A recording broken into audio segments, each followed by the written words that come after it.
అందరికీ నమస్కారం అండి. నవరాత్రుల విశిష్టత గురించి కొన్ని విషయాలు. శక్తితో కూడుకున్న సృష్టి, బ్రహ్మాండం, ప్రపంచం, దేశం ఇలా దేన్ని తీసుకున్న శక్తితో నడుస్తుంది.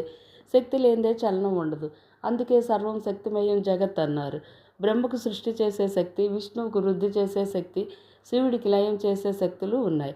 ఈ శక్తులను వారికి ప్రసాదించింది ఆదిపరాశక్తి. యోగ నిద్రారూపిణి అయిన మహామాయి ఆమె. ఆమెను ఆరాధించడం అన్ని విధాలా శుభకరం.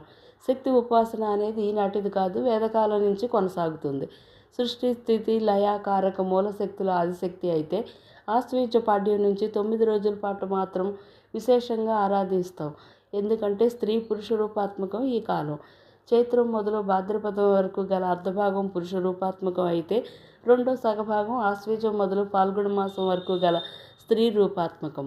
విశ్వంలోని స్త్రీ శక్తిని ఆరాధించేందుకు నవరాత్రులు గొప్ప నిదర్శనం. మాతృమూర్తిగా దుర్గ, ఆయురారోగ్యాలను ప్రసాదించే తల్లి